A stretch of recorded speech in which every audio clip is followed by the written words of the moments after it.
Hello everyone, welcome to another episode Fun with Vintage Hi-Fi. Today I have for you a lovely vintage turntable made by JVC. The model number is SRP-473.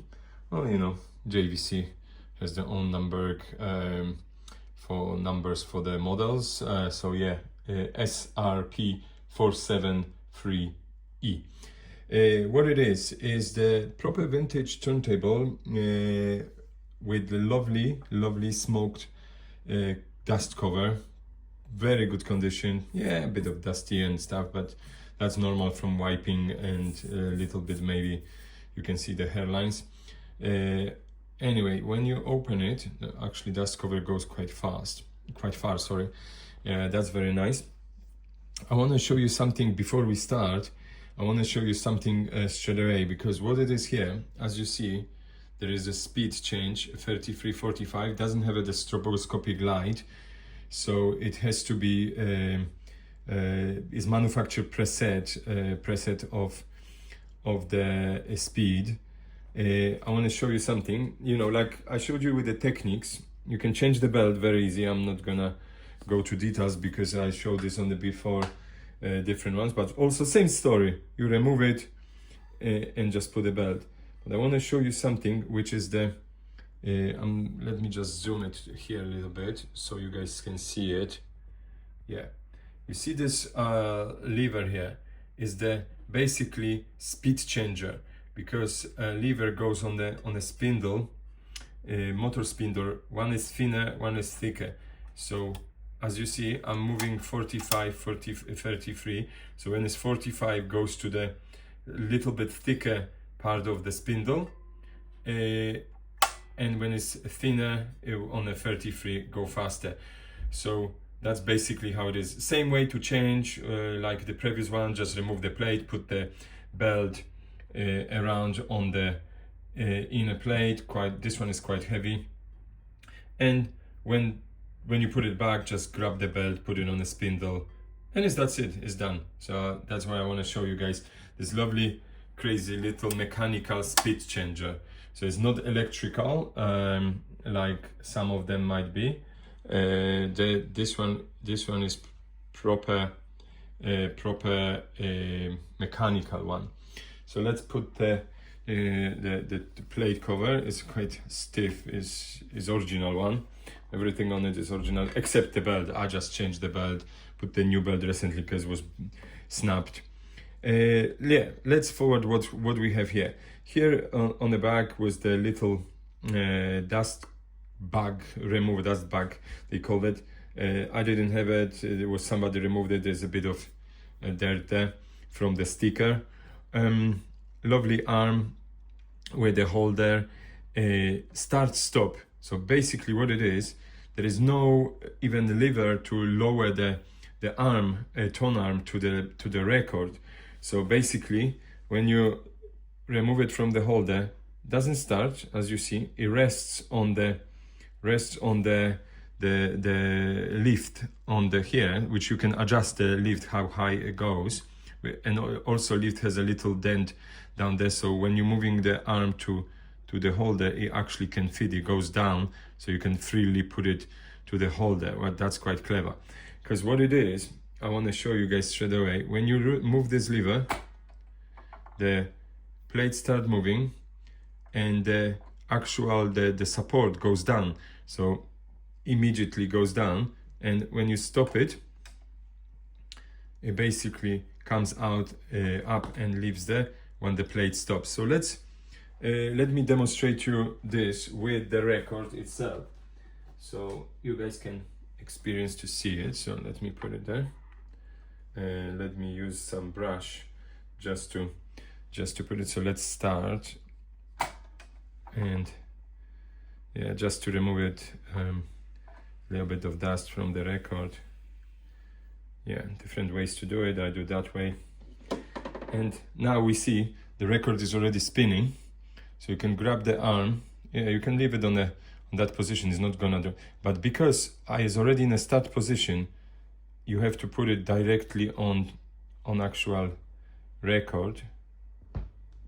There we go. Maybe it's too loud. Let's just put it. Let's just make sure it's in the right volume. I don't want to make. Is it there? No, is it not there? Yeah, it should be. Yep, it's starting. Is it quite? There we go. It's quite long to start. I didn't realize. So basically, that's how it is. Yeah, it goes very on that way. So when you hit the stop, let me just show you this. The arm goes automatically up because the mechanism inside, everything is mechanical. Sort of record, recognize the plate is hitting there, recognizing this and there. So obviously when it's a stop. So let me show you something when we put it to the end, kind of to the end, as usual. Difficult to grab where is the ending, but let's say this one. So when I do that, obviously, and it goes, as you see, goes by itself down.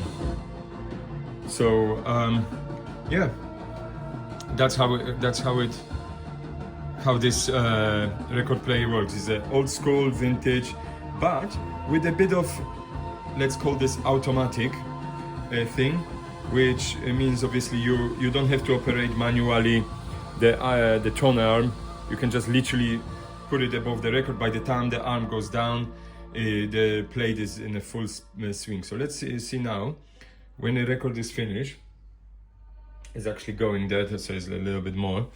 I want to show you guys what's happening when the record is actually finishing, how actually this record player reacts to the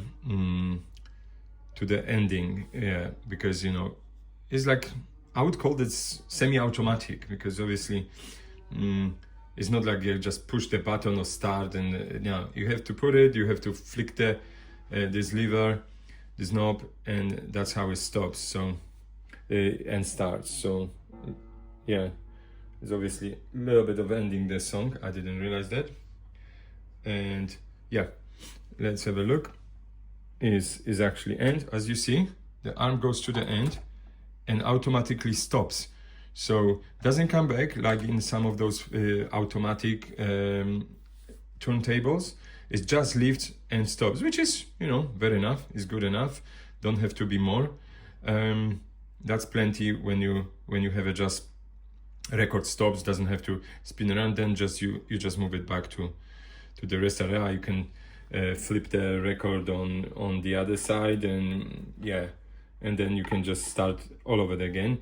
Like I said, you don't have to start straight away like I did previously. You can just put it wherever on a start line, and then flick the knob. As you see, the click and the record starts, the arm goes down and the record starts. There we go. But I want to also, guys, point you to the little sticker, which I'm sure you guys spotted. As you see, it says 4-channel ready. This one, lovely, 4-channel ready. You might thinking, 4-channel is a record player.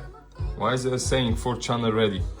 If you check my videos before, I review the amplifier, which was like a rear amplifier. This is the old school take on some kind of like, almost you can compare this to the surround. So basically you have to get the record, which is 4-channel record ready, and then you have to get the so-called demodulator, and connect your turntable to the demodulator, and from demodulator goes to the amps, and you need to have obviously receiver or amp, or I review the Sansui one, which literally is like a rear amplifier. So that's how then the actual sound is splitted.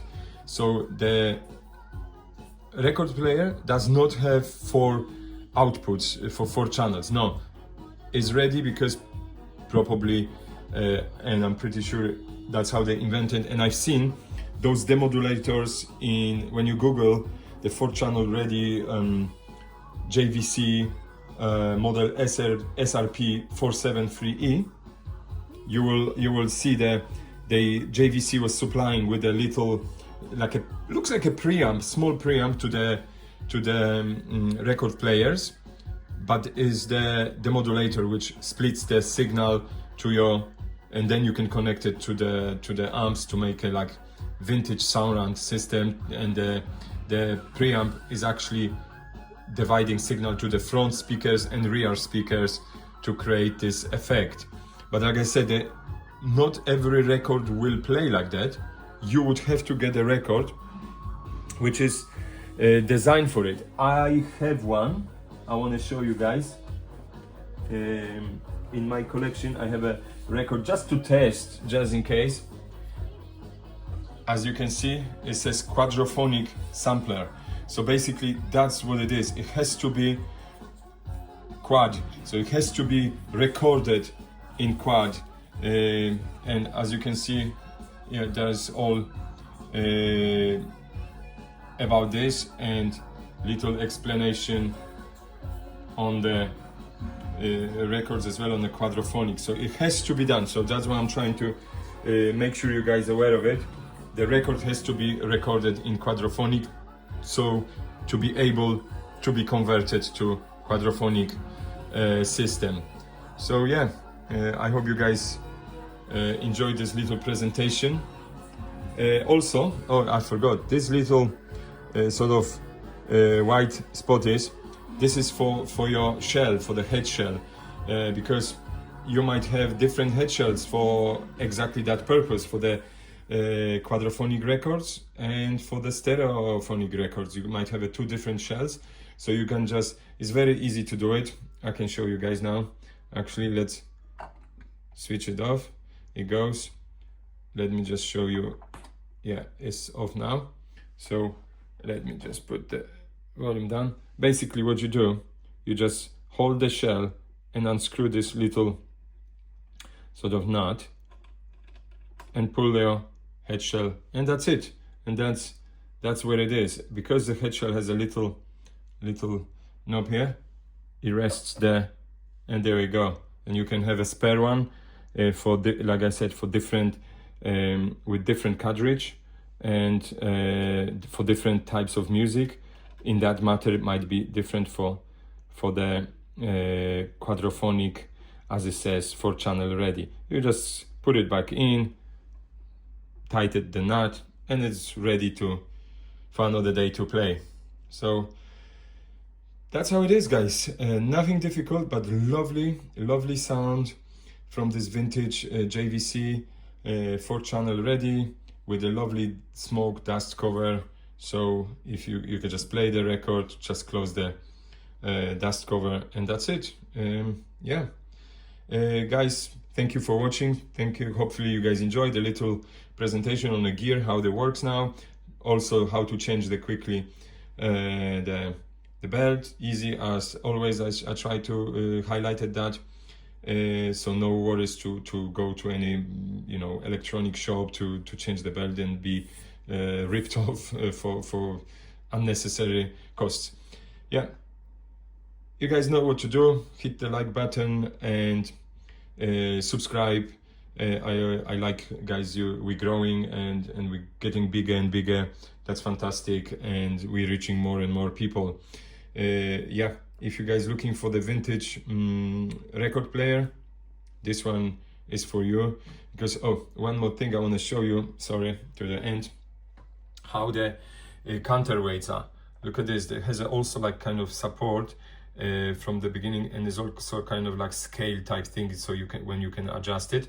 Also here has the little counterweight, which that's pushing the arm, make sure in the groove, so it's following, not tension too much. So that's how it is. Lots of things you can adjust. You can adjust the support arm as well for the tone arm and toner arm, and yeah, that's how it could be. Thank you for watching, and see what we can come up with next time. Cheers, guys.